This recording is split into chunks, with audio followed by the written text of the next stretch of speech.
It is talk coming up on 10 to 4. And this story, Canterbury Cathedral's graffiti-style art installation has been slammed as sacrilegious, with critics comparing it to an underground car park, featuring phrases like, "Why did you create hate?" It's been accused of disrespecting the sacred space, despite leaders defending it as a nod to historical graffiti.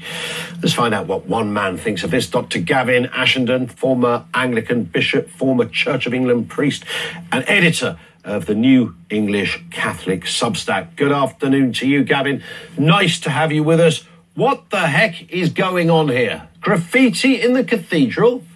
Ian, I think it's worse than that. I mean, it's a no-brainer that you don't take one of the most beautiful buildings in the world and paint it up like that. But the thing is, these things are supposed to be codes. I mean, graffiti is, of course, a code of its own. When I go into a city and I see the trains covered with graffiti and the shops covered with graffiti, I say the message I get is the thugs and the pushers and the vandals are in charge. There is no order here. There is no law. This is a dangerous place to be. Civilization is breaking down. That's what graffiti says to me and to lots of others. The idea that you could put in a beautiful building of any kind, it seems to me to be so counterproductive to civilization that frankly I find it deeply offensive just to being a civilized person in a society where I want some order and safety. That you could take that further and defecate in a cathedral is actually beyond I simply can't get myself into the mindset of someone who's first of all responsible for one of the most beautiful buildings in the world, but thinks it's okay to artistically defecate in it. Yeah, I think it's extraordinary. I share your assessment as well of the beauty of Canterbury Cathedral. It is arguably my favourite building on the planet. I used to live nearby. Whenever I go to Canterbury, I make sure I go into the cathedral. It is absolutely breathtaking. It is stunning. It is sacred. It has everything that a cathedral should have. It's just beautiful. I even attended a funeral once in the cathedral as well. It's extraordinary. So to see what appears to be, I don't know, is this sort of some official body getting down with the kids, do you think, Gavin? Is that what this is all about? The cathedral is run by a committee of Anglicans. There's a dean in charge of it, and he's got a group of helpers called the canons. And one of them has had this idea of, let's be relevant to the thugs. Or to the kids. I mean, however you want to describe people who identify with graffiti.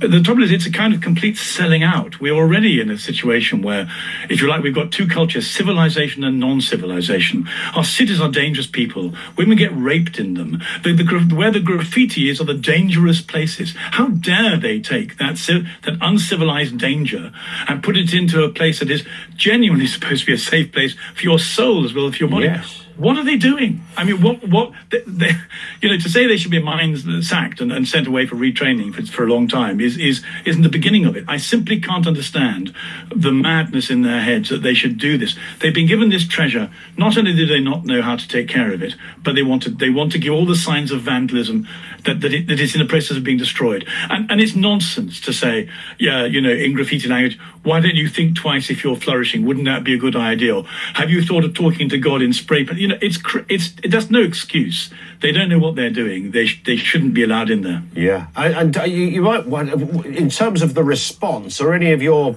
ecclesiastical peers and colleagues in favour of this, other than those that gave this one the green light?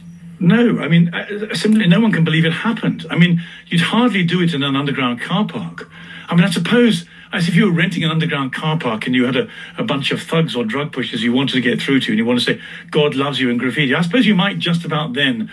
But with what purpose in the end? I mean, who on earth do they think it's affecting? Instead, well, I mean, it's hard to find the words. There's something wrong with them. They need help. Is this graffiti, and I don't say this in any defence of anything, Gavin, because I totally share your views on this, but are they stickers rather than graffiti, literally sprayed onto the pillars? I'm sure they're stickers, because they're in deep financial trouble. They haven't got the money to paint it on and paint it off again. Yes, they're stickers. But it's we're not archaeologists who are worried about paint getting into the stones. That's beyond my pay grade. Yeah. I'm worried about the collapse of society and making people feel threatened, unsafe, and that the barbarians are at the gates.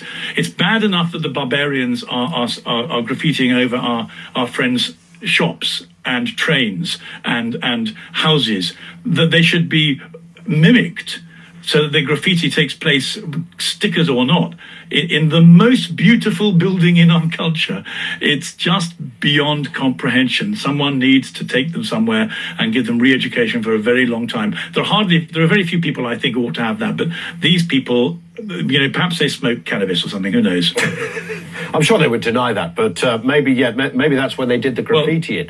They need an excuse of some kind, Ian, so if it's not cannabis, it's something worse. There it is, Gavin. Thank you very much for your time. Really lovely to have you on with us. Dr. Gavin Ashendon, former Anglican bishop, former Church of England priest, now editor of the New English Catholic Substack, feeling very strongly about the what appears to be, I suppose Canterbury Cathedral would say, it's a temporary, almost like an exhibition.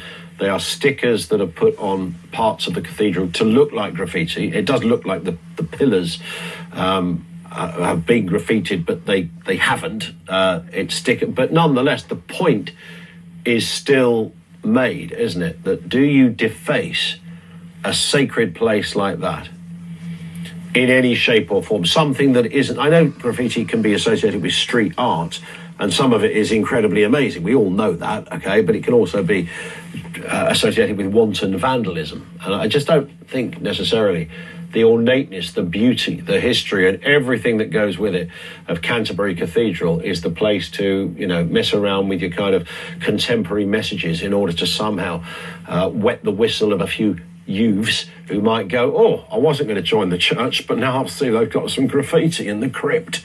I might give it a go. Really? Andy is in Hertfordshire.